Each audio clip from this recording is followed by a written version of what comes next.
Hi friends, welcome to my channel Irupotala voice of competitive exams. చాలా రోజుల తర్వాత video upload చేస్తున్నాను. గత నెల రోజులుగా కొన్ని అనివార్య కారణాల వల్ల వీడియోస్ అప్లోడ్ చేయలేకపోయాను. అభ్యర్థులు దీన్ని గమనించాలి. ఈ రోజు నుంచి తప్పకుండా day by day GS and current affairs, general స్టడీస్లో Indian polity, Indian geography, Indian హిస్టరీకి సంబంధించినటువంటి subject analysis videos, current affairs సంబంధించినటువంటి వీడియోస్ డే బై డే తప్పకుండా అప్లోడ్ చేస్తాను. ఇక ఈరోజు మన టాపిక్ మనం చూసినట్లయితే ఇండియన్ జియోగ్రఫీలో భారతదేశపు ఉనికి మరియు క్షేత్రీయ అమరిక. ఇందులో మన ప్రీవియస్ వీడియోలో ఇంట్రడక్షన్ పార్ట్ గురించి, అదేవిధంగా భూ సరిహద్దును గురించి మనము కూలంకుషంగా చర్చించడం జరిగింది. ఇప్పుడు ఈ వీడియోలో భారతదేశపు ఉనికి క్షేత్రీయ అమరికలో సముద్ర లేదా తీర సరిహద్దును గురించి మనము చర్చిద్దాం. మనం ఇక్కడ ఫస్ట్ గమనించినట్లయితే 1970 సర్వే ఆఫ్ ఇండియా రికార్డ్స్ ప్రకారము భారతదేశం యొక్క టోటల్ తీరరేఖ పొడవు 7,516 కిలోమీటర్లు. 7,516 కిలోమీటర్లు. అయితే రీసెంట్గా 2023-24లో ఇండియన్ మ్యారిటైమ్ కోఆర్డినేషన్ వారు జిఐఎస్ అనేటువంటి టెక్నాలజీని ఉపయోగించి మళ్ళీ భారతదేశం యొక్క తీరరేఖ పొడవును కొలవడం జరిగింది. జిఐఎస్ అంటే జియోగ్రాఫికల్ ఇన్ఫర్మేషన్ సిస్టమ్ టెక్నాలజీని ఉపయోగించి భారతదేశం యొక్క తీరరేఖ పొడవును మళ్ళీ ఒకసారి కొలిచారు. ఈ 2023-24 ప్రకారము భారతదేశం యొక్క తీరరేఖ పొడవు ఎంత అంటే 11,098 కిలోమీటర్లుగా మార్చబడింది. ప్రీవియస్ 5,516 కిలోమీటర్లు ఉన్నటువంటి భారతదేశపు తీరరేఖ పొడవు ఈ 2023-24 ఐఎంఎస్ రికార్డ్స్ ప్రకారం జిఐఎస్ టెక్నాలజీ ఉపయోగించి 11,098 కిలోమీటర్లుగా మార్చడం జరిగింది. సో ఎలాగా ఈ మార్పు సంభవించిందంటే 7,516 ఉండేది ఏకదమున 11,098 కిలోమీటర్లకు పెరగడానికి గల కారణాలు ఏమిటి? 1970లో అప్పుడు ఏ విధంగా ఈ యొక్క తీరరేఖ పొడవును కొలిచారంటే స్ట్రైట్ లైన్ని మాత్రమే, భారతదేశం యొక్క తీరరేఖ స్ట్రైట్ లైన్ మాత్రమే ఇక్కడ కొలవడం జరిగింది. కానీ ఈ టెక్నాలజీ జిఐఎస్ టెక్నాలజీ ఉపయోగించడం వలన ఇప్పుడు రీసెంట్గా తీరరేఖ యొక్క సముద్రం యొక్క వంపులను, చిన్న చిన్న మలుపులను, చిన్న చిన్న వంపులను, నదీ ముఖ ద్వారాలను కూలంకుషంగా కంప్లీట్గా కొలవడం వలన భారతదేశం యొక్క తీరరేఖ పొడవులో మార్పు అంటే పెరగడం జరిగింది. వంపులను, మలుపులను, నదీముఖ ద్వారాలను A to Z అన్నిటిని కూడా ఇందులో ఇంక్లూడ్ చేయడం వలన భారతదేశం యొక్క తీరరేఖ పొడవు అనేటటువంటిది పెరిగింది. మనం అందుకే 2024కి బిఫోర్ అంటే 1970లో సర్వే ఆఫ్ ఇండియా రికార్డ్స్ ప్రకారము 2024 ఐఎంఎస్ రికార్డ్స్ ప్రకారం మనము రెండింటిని కంపేర్ చేసుకొని చదివినట్లయితే మనకు ఈ కాంపిటేటివ్ ఎగ్జామ్ పాయింట్ ఆఫ్ వ్యూలో మనకు చాలా ఉపయోగకరంగా ఉంటుంది. మనం ఒకసారి బిఫోర్ అండ్ ఆఫ్టర్ చూద్దాం. బిఫోర్ అండ్ ఆఫ్టర్ 2024కి బిఫోరు, 2024 ఆఫ్టర్. ప్రజెంట్ మొన్న సర్వే ఆఫ్ ఇండియా రిలీజ్ చేసినటువంటి రికార్డ్స్ ప్రకారం చూసినట్లయితే మనకు ఇంతకుముందు టోటల్ 7,516 కిలోమీటర్ల తీరరేఖను కలిగి ఉంది అని చెప్పుకున్నాం. కానీ ప్రజెంట్గా చూసినట్లయితే 11,098 కిలోమీటర్లుగా భారతదేశపు తీరరేఖ పొడవు అనేటటువంటిది ఉంది. ఇక భారతదేశం యొక్క ఇది టోటల్ అంటే ప్రధాన భూభాగము, దీవుల సముదాయము వాటన్నిటిని కలుపుకుంటే 11,098 కిలోమీటర్స్. అది కేవలం భారతదేశం యొక్క ప్రధాన భూభాగం యొక్క తీరరేఖ పొడవు 5,422 కిలోమీటర్లుగా ఉండేది. ఇప్పుడు 7870 కిలోమీటర్లుగా మార్చబడింది. రెండింటిని చార్ట్ రూమ్లో పక్కపక్కగా రాసుకుంటే మనకి ఈజీగా గుర్తుంటుంది. ఇక ఓవరాల్గా రాష్ట్రాలు మరియు కేంద్రపాలిత ప్రాంతాలు, దీవులు వాటన్నిటిని మనం తీసుకుంటే ఓవరాల్గా అతి ఎక్కువ తీరరేఖ పొడవు కలిగినటువంటి రాష్ట్రం లేదా కేంద్రపాలిత ప్రాంతం ఏమిటి అని అన్నప్పుడు అండమాన్ నికోబార్ దీవులు. అండమాన్ నికోబార్ దీవులు. ఇంతకుముందు అండమాన్ నికోబార్ దీవుల యొక్క తీరరేఖ పొడవు 1962 కిలోమీటర్స్గా ఉండేది. మన రీసెంట్ యొక్క రికార్డ్స్ ప్రకారము అది 3084 కిలోమీటర్లుగా మార్చబడింది. ప్రీవియస్ అండమాన్ నికోబార్ దీవులు అత్యధిక తీరరేఖ పొడవును కలిగి ఉన్నాయి. ఇప్పుడు కూడా అండమాన్ నికోబార్ దీవులే అత్యధిక తీరరేఖ పొడవును కలిగి ఉన్నాయి. మరి అతి తక్కువ తీరరేఖ పొడవు కలిగినటువంటి రాష్ట్రాలు లేదా కేంద్ర పాలితాలు ఓవరాల్గా తీసుకున్నప్పుడు ట్రిపుల్ ఆర్ అంటాం కదా, triple D, Daman Diu and Dadra Nagar Haveli. Daman Diu and Dadra Nagar Haveli previous only 10 కిలోమీటర్స్గా ఉండేది. ప్రజెంట్ ఇది 54 కిలోమీటర్స్గా మార్చబడింది. ఇక భారతదేశంలో రాష్ట్రాల పరంగా చూసినట్లయితే అతి ఎక్కువ తీరరేఖ పొడవు కలిగినటువంటి రాష్ట్రం ఏది? అతి ఎక్కువ తీరరేఖ పొడవు కలిగిన రాష్ట్రము గుజరాత్. ప్రీవియస్ గుజరాత్ 1214 కిలోమీటర్స్గా ఉండేది. 1214 అంటే 1214 కిలోమీటర్స్గా ఉండేది. ఇప్పుడు 2340 కిలోమీటర్స్గా మార్చబడింది. ఇక అతి తక్కువ తీరరేఖ కలిగినటువంటి రాష్ట్రం ఏదంటే కనుక గోవా. ప్రీవియస్ అది 150 కిలోమీటర్లుగా ఉండేది. ఇప్పుడు అది 194 కిలోమీటర్లుగా మార్చబడింది. సో ఇంతకుముందు మనకు 2024 సర్వే ఆఫ్ ఇండియా రికార్డ్స్ ప్రకారము ఈ విధంగా ఉండేటటువంటి రికార్డ్స్ ఆఫ్టర్ 2024లో మార్చిన తర్వాత జిఐఎస్ టెక్నాలజీని ఉపయోగించిన తర్వాత భారతదేశ తీరరేఖ పొడవులో మార్పు అనేటటువంటిది సంభవించింది. ఇక ప్రధానమైనటువంటిది మనకి ఏమిటంటే ఆంధ్రప్రదేశ్ తీరరేఖ పొడవును కలిగి ఉంది. మళ్ళీ దాంట్లో ఏమైనా మార్పు అనేది సంభవించింది? ఎస్, మార్పు అనేది సంభవించింది. ఇంతకుముందు ఆంధ్రప్రదేశ్ 973 కిలోమీటర్లు 973 కిలోమీటర్లతో సెకండ్ ప్లేస్లో ఉండేటటువంటిది. గుజరాత్ ఫస్ట్ ప్లేస్లో ఉంటే 973 కిలోమీటర్ల తీరరేఖను పొడవు కలిగి ఆంధ్రప్రదేశ్ సెకండ్ ప్లేస్లో ఉండేది. అది ఇప్పుడు మనకు 1058 కిలోమీటర్లుగా మారింది. 973 కిలోమీటర్లు ఉండేది 1058 కిలోమీటర్లుగా 1054 కిలోమీటర్లుగా మార్చబడింది. 1054 కిలోమీటర్లుగా మార్చబడి సెకండ్ ప్లేస్లో ఉన్నటువంటి ఆంధ్రప్రదేశ్ థర్డ్ ప్లేస్లోకి వచ్చింది. సెకండ్ ప్లేస్లో ఉన్నటువంటి ఆంధ్రప్రదేశ్ థర్డ్ ప్లేస్లోకి వచ్చింది. మరి సెకండ్ ప్లేస్లోకి ఏ స్టేట్ వచ్చింది అంటే మన కింద ఉన్నటువంటి తమిళనాడు. ఇంతకుముందు తమిళనాడు 906 కిలోమీటర్ల తీరరేఖను పొడవు కలిగి ఉండి థర్డ్ ప్లేస్లో ఉండేది. ఇప్పుడు కొత్త రికార్డ్స్ ప్రకారము 1068 కిలోమీటర్లతో సెకండ్ ప్లేస్లోకి వచ్చింది. సో ప్రజెంట్ రాష్ట్రాల పరంగా తీసుకున్నట్లయితే అత్యధిక తీరరేఖ పొడవు కలిగినటువంటిది గుజరాత్ 2340 కిలోమీటర్లను కలిగి ఉంది. సెకండ్ ప్లేస్ వచ్చేసి తమిళనాడు 1068 కిలోమీటర్లను కలిగి ఉంది. థర్డ్ ప్లేస్ వచ్చేసి ఆంధ్రప్రదేశ్ 1054. సెకండ్ ప్లేస్లో ఉన్న ఆంధ్రప్రదేశ్ థర్డ్ ప్లేస్కి రావడం జరిగింది. ఇక మనకి తీరరేఖ పొడవును మనం చూసినట్లయితే మనకు మొత్తం 9 రాష్ట్రాలు మరియు 4 కేంద్ర పాలిత ప్రాంతాలు. 9 రాష్ట్రాలు మరియు 4 కేంద్ర పాలిత ప్రాంతాలు ఉన్నటువంటి 70 జిల్లాలు తీరరేఖను కలిగి ఉన్నాయి. ఓవరాల్గా భారతదేశంలో 9 రాష్ట్రాలు మరియు 4 కేంద్రపాలిత ప్రాంతాలలోని 70 జిల్లాలు తీరరేఖను కలిగి ఉన్నాయి.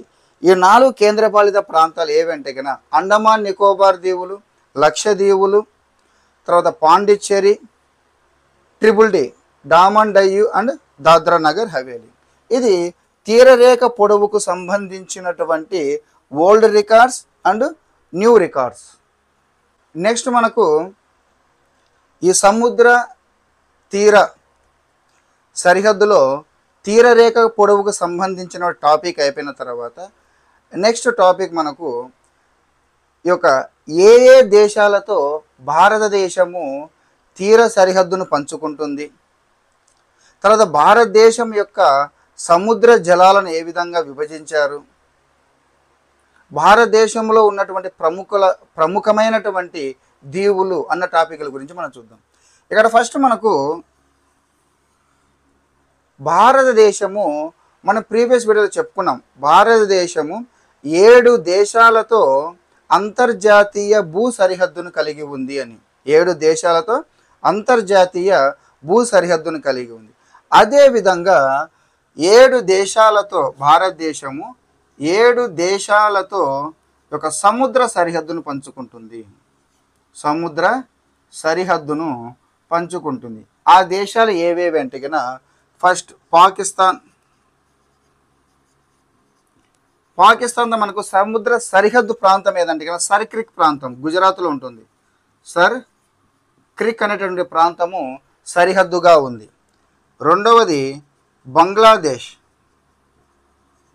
మన ప్రీవియస్ వీడియోలో చెప్పుకున్నాం ఈ యొక్క భూ సరిహద్దు టాపిక్లో, ఈ యొక్క సరిహద్దు వివాదాలలో మనం చెప్పుకున్నాం న్యూమూర్ దీవులు భారత్ బంగ్లాదేశ్ మధ్య సరిహద్దుగా ఉన్నాయి.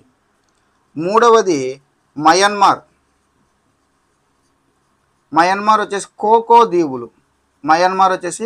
కోకో దీవులు భారతదేశానికి మరియు మయన్మార్కి మధ్య సరిహద్దుగా ఉన్నాయి. ఇక్కడ మీరు గమనించినట్లయితే పాకిస్తాన్, బంగ్లాదేశ్, మయన్మార్ ఈ 3 భారతదేశంలో భూ సరిహద్దును పంచుకుంటాయి, ఆ విధంగా సముద్ర సరిహద్దును కూడా పంచుకుంటున్నాయి. ఇక 4వది శ్రీలంక వచ్చేసి కచ్చతీపు దీవులు. 5వది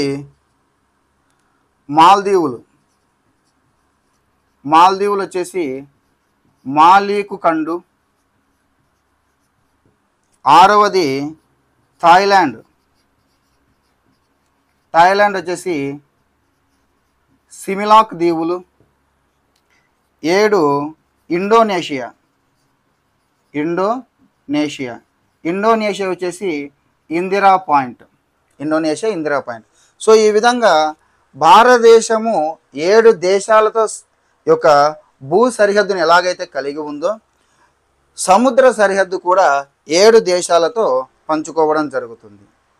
ఇక ప్రపంచంలో ఉన్నటువంటి మహాసముద్రాలు, పసిఫిక్ మహాసముద్రం, అట్లాంటిక్ మహాసముద్రం, హిందూ మహాసముద్రం, ఇటువంటి సముద్రాల యొక్క జలాలను దేశాలకు విభజించడం జరుగుతుందన్నమాట. అంటే కొంత ప్రాంతం ఇంతవరకు ఈ దేశానికి సంబంధించినది, ఇంతవరకు ఈ దేశానికి సంబంధించింది అని విభజించడం జరుగుతుంది. సముద్ర జలాల పంపిణీకి సంబంధించి అధికారం కలిగినటువంటి సంస్థ ఏదంటే కనుక ఇంటర్నేషనల్ మ్యారిటైమ్ ఆర్గనైజేషన్ సీబెడ్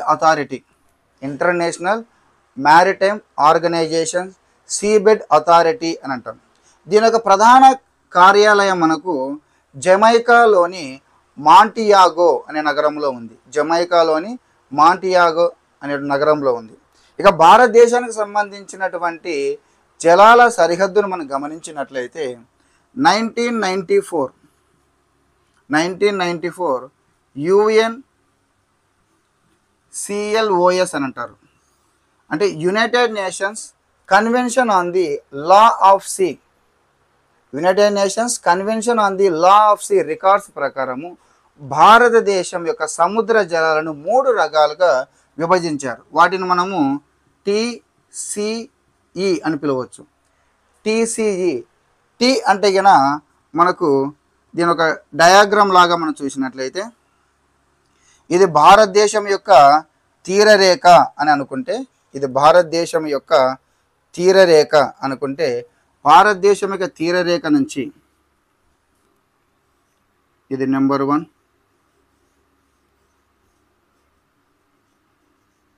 ఇది నెంబర్ 1, ఇది నెంబర్ 2, ఇది నెంబర్ 3. సో ఈ విధంగా భారతదేశం యొక్క సముద్ర జలాలను 3 రకాలుగా విభజించారు. మొదటిది టీ, రెండవది సి, మూడవది ఈ. టీ అంటే గన టెరిటోరియల్ జోన్ అని అంటాం. ఇది భారతదేశం యొక్క తీర సరిహద్దు. ఇది భారతదేశం యొక్క ఈ భారతదేశం యొక్క తీరము నుంచి ఇది సముద్రం. సో మొట్టమొదటగా మనకు టెరిటోరియల్ జోన్ అంటే ప్రాదేశిక జలాలు అని అంటారు. ప్రాదేశిక జలాలు ఇవి ఎంత దూరం వరకు ఉంటాయంటే కనుక 12 నానోమీటర్స్ 12 నాటికల్ మైళ్ళు 12 నాటికల్ మైళ్ళు అంటే భారతదేశం యొక్క టెరిటోరియల్ జోన్ ప్రాదేశిక జలాలు ఎక్కడి వరకు ఉంటాయంటే కనుక తీరము నుంచి 12 నాటికల్ మైళ్ళ వరకు భారతదేశం యొక్క ప్రాదేశిక జలాలు ఉంటాయి. నాటికల్ మైల్, ఒక nautical mile is equal to 1.15 మైలు లేదా 1.85 కిలోమీటర్లు. మన భూమి మీద అయితే కనుక మనం మైళ్ళు లేదా కిలోమీటర్లో కొలుస్తాము. సముద్రాల్లో అయితే కనుక నాటికల్ మైళ్ళ రూపంలో కొలుస్తారు. 1 nautical mile is equal to 1.15 mile or 1.85 kilometre. So భారతదేశం యొక్క టెరిటోరియల్ జోన్ ప్రాదేశిక జలాలు ఎంతవరకు ఉంటాయి? 12 నాటికల్ మైళ్ళ వరకు. సో ఇక్కడి వరకు ఈ 12 నాటికల్ మైళ్ళ వరకు ఉన్నటువంటి జలాలు భారతదేశం యొక్క సార్వభౌమాధికారం కింద ఉంటాయి. A to Z భారతదేశానికి ఆధిపత్యం ఉంటుంది. వితౌట్ ఎనీ పర్మిషన్ జలమార్గం, భూమార్గం, వాయు మార్గంలో ప్రవేశించడం కానీ వాడుకోవడం కానీ అంతర్జాతీయ న్యాయ సూత్రాల ప్రకారం చట్టరీత్యా నేరముగా పరిగణించబడతాయి. అంటే 12 నాటికల్ మైళ్ళ వరకు భారతదేశం యొక్క సార్వభౌమాధికారం, అందుకే టెరిటోరియల్ జోన్ అంటున్నాం, ప్రాదేశిక జలాలు. ఇక రెండవది వచ్చేసి కంటిగ్యూయస్ జోన్స్ అంటే కొనసాగింపు జలాలు లేదా ఉమ్మడి జలాలు. ఇవి ఎంతవరకు ఉంటాయి అంటే తీరం నుంచి 24 నాటికల్ మైళ్ళ వరకు. ఎక్కడి వరకు? 24 నాటికల్ మైళ్ళ వరకు ఈ ప్రాంతం అనేటటువంటిది ఉంటుంది. ఇక్కడ కూడా ఈ జలాల మీద భారతదేశానికి గుత్తాధిపత్యం ఉంటుంది. ఇక్కడికి ప్రవేశించేటటువంటి ఎటువంటి వాటిపైన కావచ్చు కస్టమ్స్ డ్యూటీని, ట్యాక్సెస్ను, పర్యావరణ పరమైనటువంటి అనుమతులు కావచ్చు, వీసా అనుమతులు కావచ్చు, అన్నిటికీ పవర్స్ భారతదేశానికి ఉంటాయి. అయితే భారతదేశం అనుమతి లేకుండా ఇక్కడికి ప్రవేశించవచ్చును, కానీ ఇక్కడ ఉన్నటువంటి జలాలను వాడుకోవడం మాత్రము నిషిద్ధము. వితౌట్ ఎనీ పర్మిషన్, భారతదేశం పర్మిషన్ లేకుండా వాడుకోవడానికి వీలు లేదు. ఇక చివరిది ఎక్స్క్లూజివ్ ఎకనామిక్ జోన్, ప్రత్యేక ఆర్థిక మండలము అని అంటారు. ఇది ఎంతవరకు అంటే కన్నా 200 నాటికల్ మైళ్ళ వరకు ఉంటుంది. 200 నాటికల్ మైళ్ళ వరకు ఉంటుంది. ఇక్కడ వరకు భారతదేశం హ్యాండ్ ఓవర్లో ఉన్నప్పటికీ ఇక్కడ వితౌట్ పర్మిషన్ లోపలికి ప్రవేశించవచ్చును, జలాలను వాడుకోవచ్చును. బట్ చట్ట వ్యతిరేక కార్యకలాపాలను నిర్వహించడానికి మాత్రం వీలు లేదు. ఇవి భారతదేశానికి సంబంధించినటువంటి జలాల విభజన. మొట్టమొదటిది ప్రాదేశిక జలాలు 12 నాటికల్ మైళ్ళు, రెండవది కొనసాగింపు లేదా ఉమ్మడి జలాలు 24 నాటికల్ మైళ్ళ వరకు, మూడవది ఎక్స్క్లూజివ్ ఎకనామిక్ జోన్ ప్రత్యేక ఆర్థిక మండలము, ఇది 200 నాటికల్ మైళ్ళ వరకు ఉంటుంది. సో ఈ యొక్క సముద్ర తీర సరిహద్దులో నెక్స్ట్ టాపిక్ దీవులు.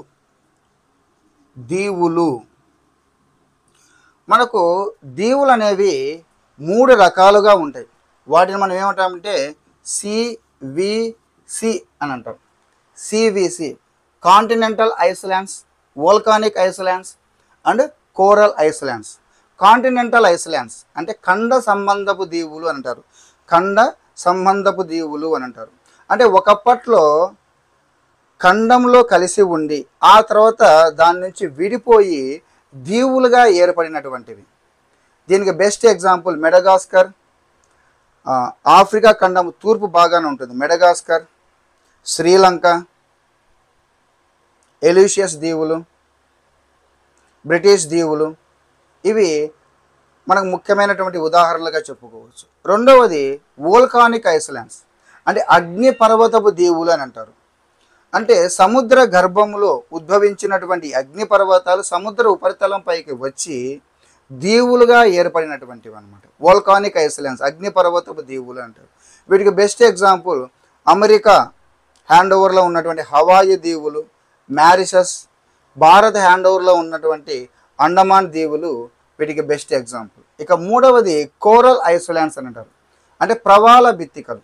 అంటే ప్రవాలాలు సముద్రం యొక్క ఉపరితలంకి వచ్చి ఘనీభవించడం వలన ఏర్పడినటువంటి దీవులని కోరల్ ఐసోలాండ్స్ లేదా ప్రవాల బిత్తికలు, పగడపు దీవులు అని అంటారు. వీటికి బెస్ట్ ఎగ్జాంపుల్ ఇండియా హ్యాండ్ ఓవర్లో ఉన్నటువంటి ఒక లక్షద్వీపులు. మనకి ఎక్కువ ఈ పగడపు దీవులు అనేటటువంటివి మనకి ఎక్కువగా పసిఫిక్ మహాసముద్రంలో ఉంటాయి.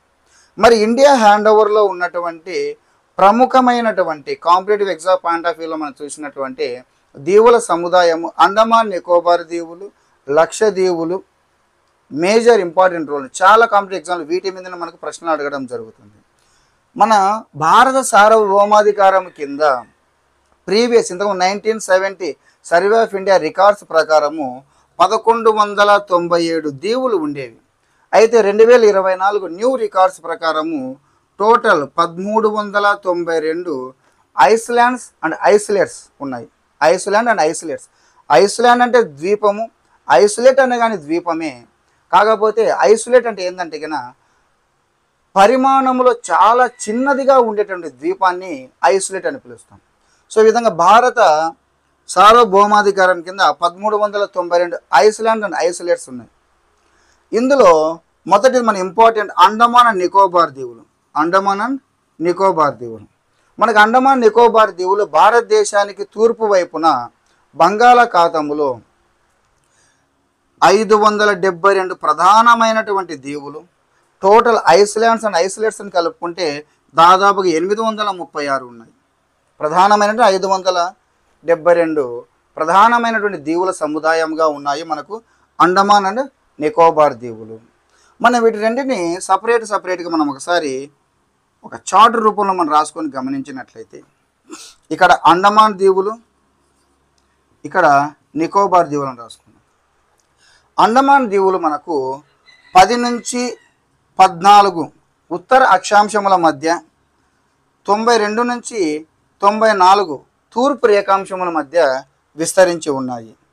అండమాన్ నికోబార్ దీవులు మనకు అరకాన్ యోమా అనేటటువంటి అగ్నిపర్వత అవశిష్టాలు, అదే విధముగా అతిపెద్ద ఆర్చిపెల్లాగో రకానికి చెందినటువంటివి అండమాన్ దీవులు. మనకు అండమాన్ దీవులను ఉత్తర అండమాను, మధ్య అండమాను, దక్షిణ అండమాను, లిటిల్ అండమాను అని 4 రకాలుగా విభజిస్తారు. ఉత్తర అండమాను, మధ్య అండమాను, దక్షిణ అండమాను, లిటిల్ అండమాన్ అని. మన ఈ అండమాన్లో ఉన్నటువంటి ప్రముఖమైనటువంటి వాటిని మన కాంపిటేటివ్ ఎగ్జామ్ పాయింట్ ఆఫ్ వ్యూలో చూసినప్పుడు ఉత్తర అండమాన్లో అండమాన్ దీవులలోనే అతిపెద్ద శిఖరమైనటువంటి షాడిల్ శిఖరము, ఏమంటున్నాము షాడిల్ శిఖరము, దీన్ని సెడ్లీ శిఖరం అని కూడా అంటారు. 740 మీటర్ల ఎత్తులో ఉంటుంది. షాడిల్ శిఖరం లేదా సెడ్లీ శిఖరం ఎక్కడ ఉంది? ఉత్తర అండమాన్లో ఉంది. అదేవిధంగా ఉత్తర అండమాన్లో ఈ యొక్క నర్కమ్ డీమ్ దీవి అని అంటారు. నర్కమ్ డీమ్ దీవి అనేటటువంటిది విలుప్త అగ్నిపర్వతము. సో షాడిల్ లేదా షిడ్లీ శిఖరము అండ్ నర్కమ్ డీమ్ అనేటువంటి విలుప్త అగ్నిపర్వతం మనకు ఉత్తర అండమాన్ హ్యాండ్ ఓవర్లో ఉత్తర అండమాన్ పరిధిలో ఉన్నాయి. ఇక మధ్య అండమాన్ మనం తీసుకుంటే మధ్య అండమాన్లో బారస్ దీవి అని అంటారు. ఏమంటారు? బారస్ దీవి. బారస్ దీవి అనేటటువంటిది క్రియాశీల అగ్నిపర్వతము. మధ్య అండమాన్లో బారస్ దీవి అనే క్రియాశీల అగ్నిపర్వతం ఉంది. ఇక దక్షిణ అండమాన్లో అండమాన్ నికోబార్ దీవుల రాజధాని అయినటువంటి పోర్ట్ బ్లేయర్ ఉంది.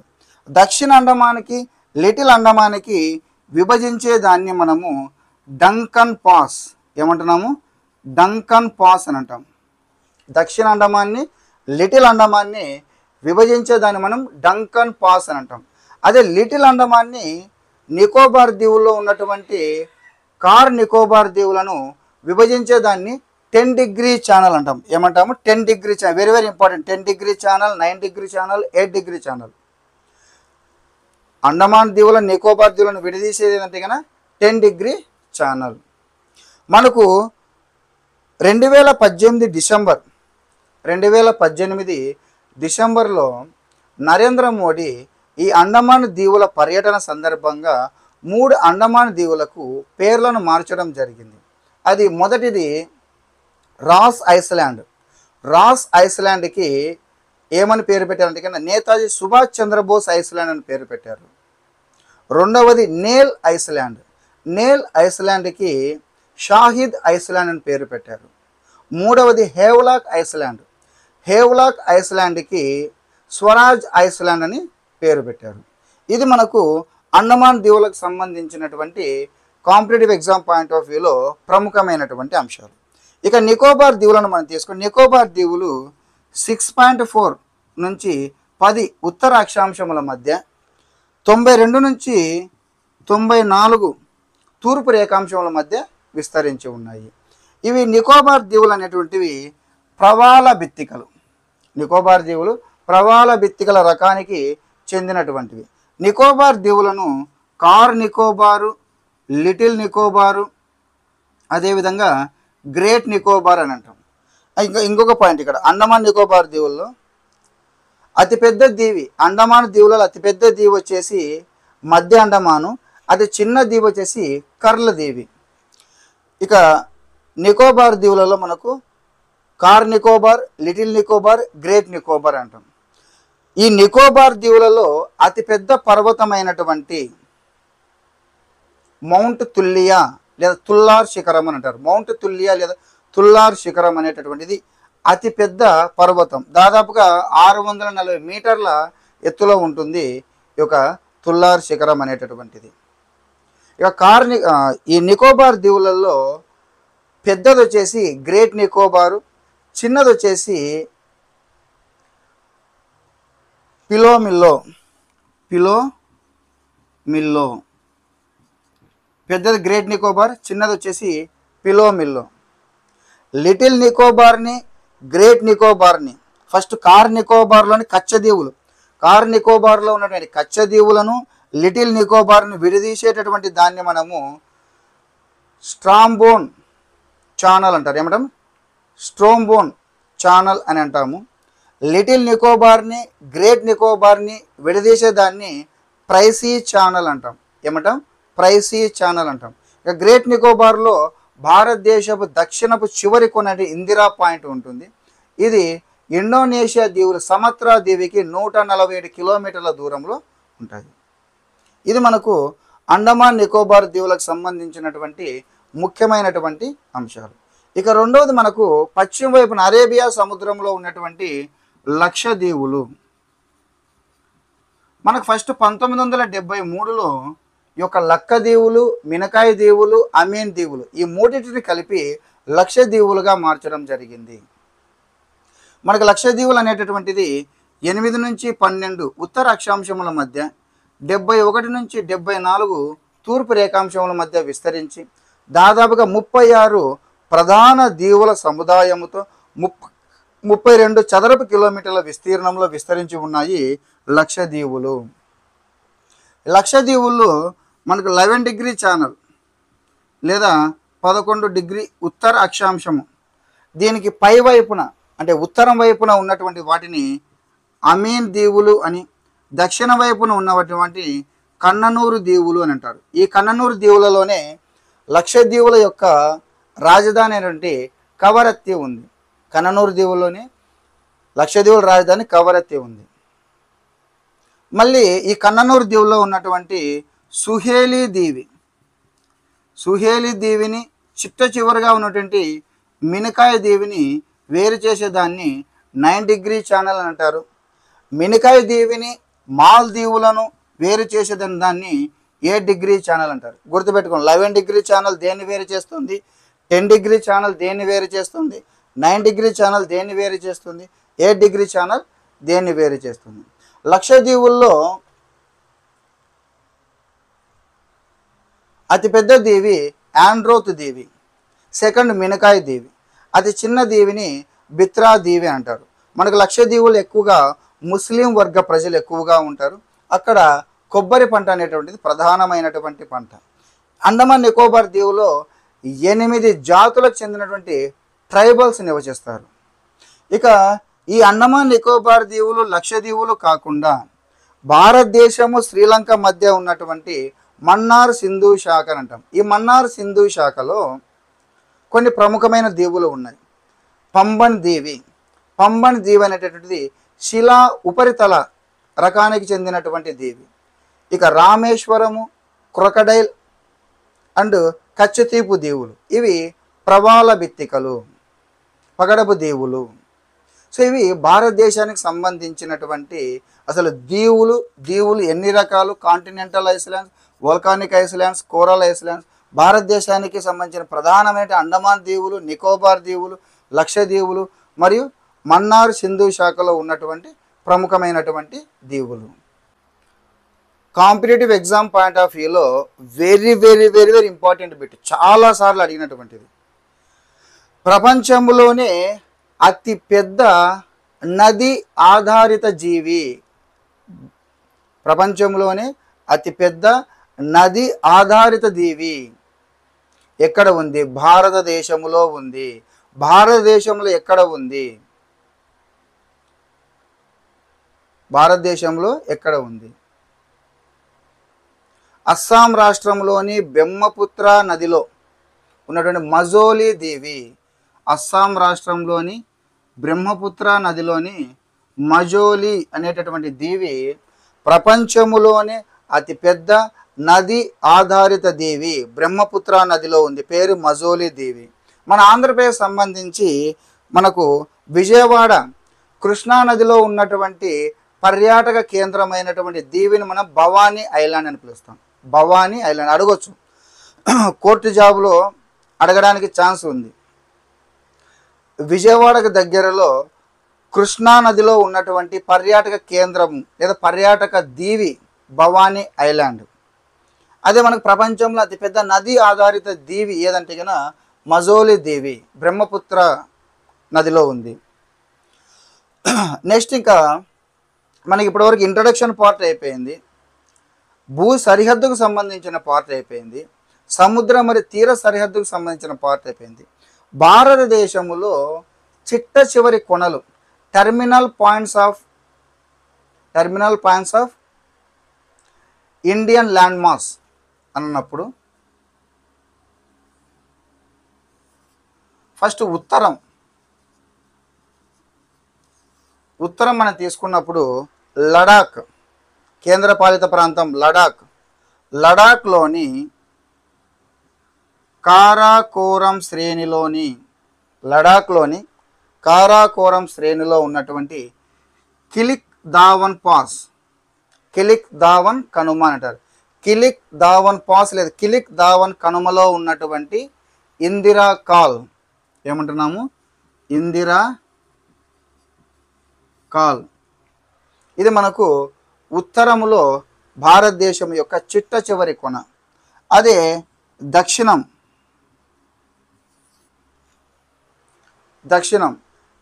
మనం తీసుకున్న ప్రధాన భూభాగం మనం తీసుకున్నట్లయితే ప్రధాన భూభాగంలో తమిళనాడులోని కన్యాకుమారిలోని కేప్ క్యామరిన్ అనేటటువంటిది చిట్ట చివరి కొన. ఓవరాల్గా తీసుకుంటే అండమాన్ నికోబార్ దీవులలో గ్రేట్ నికోబార్లో ఉన్నటువంటి ఇందిరా పాయింట్,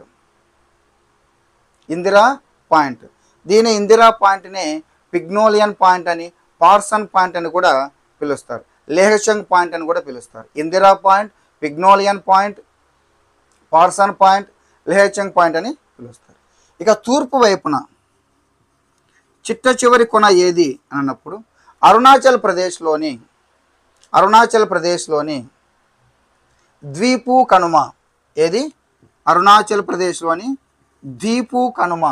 దీన్ని కిబూతు అని, తాలు కనుమ లేదా తాలు పాస్ అని కూడా పిలుస్తారు. ఇక పశ్చిమ వైపున చిట్ట చివరి కొన గుజరాత్ రాణి ఆఫ్ కచ్లో ఉన్నటువంటి గౌరుమెట. దీన్ని గుహర్ మోతి అని కూడా పిలుస్తారు. గుహర్ మోతి అని కూడా పిలుస్తారు. ఇవి భారతదేశానికి సంబంధించినటువంటి ఉత్తరం, దక్షిణం, తూర్పు, పడమర యొక్క చిట్ట చివరి కొనలు. ఇంకొక పాయింట్ ఇక్కడ మనము ఉనికి మరి క్షేత్ర అమెరికాలో భారతదేశం అండ్ శ్రీలంక, భారత్ అండ్ శ్రీలంక, మనకు భారతదేశము ఈ విధంగా ఉంటే శ్రీలంక మనకి ఇక్కడ ఈ విధంగా ఉంటుంది కదా. భారతదేశం ఈ విధంగా ఉంటుంది, శ్రీలంక ఇక్కడ మనకు ఈ పాయింట్ ఆఫ్ వ్యూలో మనకు 4 ప్రధాన భూస్వరూపాలు ఉంటాయి. అందులో మొదటిదాన్ని మన పాక్ అఖాతము అని, ఈ ప్రాంతంలో ఇండియా శ్రీలంకకు మధ్యలో ఉన్నటువంటి ప్రాంతంలో పాక్ అఖాతము, ఫస్ట్ పాక్ జలసంధి, పాక్ జలసంధి, పాక్ అఖాతము, Adam's bridge or Ramasetu, Mannar సింధు శాఖ అని 3 రకాలైనటువంటి స్వరూపాలు ఉన్నాయి. ఫస్ట్ పాక్ అఖాతము. పాక్ అఖాతాన్ని మనం తీసుకుంటే భారతదేశంలో ఈ తమిళనాడులో ఉన్నటువంటి కొడీకిరామ్, తమిళనాడులో కొడీకిరామ్ నుంచి శ్రీలంకలో జాఫ్నా తీరంలో ఉన్నటువంటి పీడ్ మౌంటైన్ వరకు ఉన్నట్టు దాన్ని మనము పాక్ జలసంధి అంటాం. పాక్ జలసంధి అని అంటాం. దాని కింద మనకు పాక్ అఖాతము, అఖాతం అని తెలుసు కదా, చాలా లోతుగా ఉండేటువంటిది మనం పాక్ అఖాతము. తర్వాత మూడవది మనకు ఆడమ్స్ బ్రిడ్జ్, మన దీన్నే రామసేతు అని అంటాం. రామసేతు, ఆడమ్స్ బ్రిడ్జ్, ఇది నిమజ్జిత అంటే ప్రవాల భిత్తికల వల్ల ఏర్పడింది, నిమజ్జిత వల్ల ఏర్పడింది, ప్రవాల భిత్తికల వల్ల ఏర్పడినటువంటిది రామసేతు లేదా ఆడమ్స్ బ్రిడ్జ్. ఇక మన్నార్ సింధు శాఖ, ఇంతకుముందు చెప్పుకున్న మన్నార్ సింధు శాఖలో మనకు పంబన్ దీవి, రామేశ్వరము, తర్వాత ఈ యొక్క క్రొకడైల్ దీవి, తర్వాత కచ్చతీపు దీవులు. మన కచ్చతీపు దీవుల్ని 1974లో ఇందిరాగాంధీ బహుమానంగా ఇచ్చింది. ఇప్పుడు దాని మీద తమిళనాడు ప్రభుత్వము సెంట్రల్ గవర్నమెంట్ని ప్రెజర్ పెడుతుంది. కచ్చతీపు దీవుల్ని తిరిగి భారత్ హ్యాండ్ ఓవర్ చేసుకోవాలని తమిళనాడు ప్రభుత్వం సెంట్రల్ గవర్నమెంట్ మీద ఫోర్స్ చేస్తుంది. అది మన శ్రీలంక భారతదేశం మధ్య వివాదాస్పద ప్రాంతం కూడా కచ్చతీపు దీవులు. ఇది మనకు తమిళనాడులో ఉన్నటువంటి నాగర్ కోయల్ నుంచి, తమిళనాడులో ఉన్నటువంటి నాగర్ కోయల్ నుంచి ఈ యొక్క శ్రీలంకలో ఉన్నటువంటి తలై మన్నార్ వరకు ఉంటుంది. పాక్ జలపాతము, పాక్ అఖాతము, Ramasetu or Adam's bridge, Mannar సింధు శాఖ. ఇక కొన్ని ఈ యొక్క ఉనికి మరియు క్షేత్ర అమెరికాలో మనం గమనించినట్లయితే కనుక కొన్ని కాంపిటేటివ్ ఎగ్జామ్స్లో మనకు అడిగింది మ్యాప్ రూపంలో. మ్యాప్ను మనం గమనించినప్పుడు ఇప్పుడు ఒక భారతదేశ మ్యాప్ను మనం తీసుకున్నట్లయితే ఆ భారతదేశ మ్యాప్లో రాష్ట్రాల యొక్క సరిహద్దును అడిగినాడు.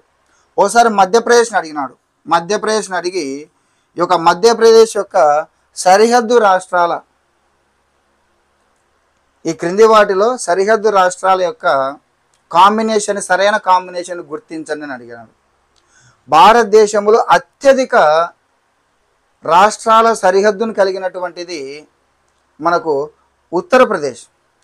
ఉత్తరప్రదేశ్ 8 రాష్ట్రాలు మరియు న్యూఢిల్లీని, 8 రాష్ట్రాలు మరియు భారత రాజధాని న్యూఢిల్లీ, మొత్తం 9టిని సరిహద్దుగా కలిగి ఉంటుంది.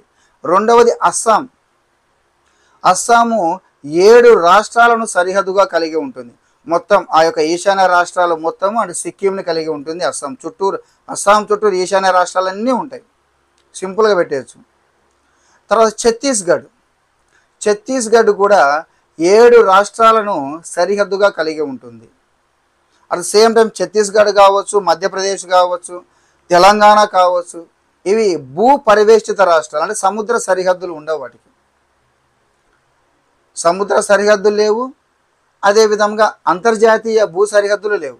మధ్యప్రదేశ్, ఛత్తీస్గఢ్, ఓకేనా, జార్ఖండ్, తెలంగాణ, వీటికి. ఇక తక్కువ సరిహద్దు సిక్కిం కేవలం ఒకే రాష్ట్రంలో సరిహద్దును కలిగి ఉంటుంది. పశ్చిమ బెంగాల్. మేఘాలయ ఒకే రాష్ట్రంతో సరిహద్దును కలిగి ఉంటుంది. అస్సాం. గోవా కేవలం 2 రాష్ట్రాల సరిహద్దునే కలిగి ఉంటుంది. పైన మహారాష్ట్ర, కింద కర్ణాటక. ఇక మనము మన తెలంగాణకు సంబంధించి కావచ్చు, ఆంధ్రప్రదేశ్ సంబంధించి కావచ్చు, మన తెలంగాణ ఆంధ్రప్రదేశ్ గురించి చెప్పుకునేటప్పుడు డీటెయిల్స్గా చెప్పుకున్నాం. తెలంగాణకి ఎన్ని సరిహద్దులు కలిగి ఉన్నాయి, ఆంధ్రప్రదేశ్కి ఎన్ని సరిహద్దులను కలిగి ఉన్నాయి, ఇటువంటి పాయింట్స్ని కూడా మనము గుర్తుంచుకోవాల్సినటువంటి అవసరం ఉంటుంది. సో ఫ్రెండ్స్, ఇది మనకు భారతదేశపు ఉనికి మరియు క్షేత్రీయ అమరికకు సంబంధించి ఇంట్రొడక్షన్, భూ సరిహద్దు, సముద్ర లేదా తీర సరిహద్దు అన్న టాపిక్ గురించి. ఫ్రెండ్స్, ఈ వీడియో నచ్చితే లైక్ చేయండి, షేర్ చేయండి. చాలా గవర్నమెంట్ జాబ్స్ రాబోతున్నాయి. ఆల్రెడీ కోర్టు జాబ్స్ రిలీజ్ చేశారు. కానిస్టేబుల్స్ మెయిన్స్ ఎగ్జామ్ కూడా దగ్గరలో ఉంది. డిఎస్సి ఆల్రెడీ రిలీజ్ చేశారు ఏపీలో. తెలంగాణలో కావచ్చు, ఏపీలో కావచ్చు. కంపల్సరీగా 6 to 10 months, 6 నుంచి 10 నెలల లోపల 100%గా జాబ్ క్యాలెండర్ రావడానికైతే ఛాన్సెస్ కూడా ఉన్నాయి. వీటితో పాటు సెంట్రల్ గవర్నమెంట్ జాబ్స్ కూడా మనకు అనౌన్స్మెంట్ జరుగుతూ ఉన్నాయి. కాబట్టి 2025 నెగ్లిజెన్స్ చేయకుండా ఖచ్చితంగా జాబ్ను సాధించాలని ఈరోజు నుంచి నేను కూడా ఒక Indian Geography, history, polity and current affairs సంబంధించినటువంటి యొక్క క్లాసెస్ని డే బై డే ఖచ్చితంగా అప్లోడ్ చేస్తాను. Okay friends.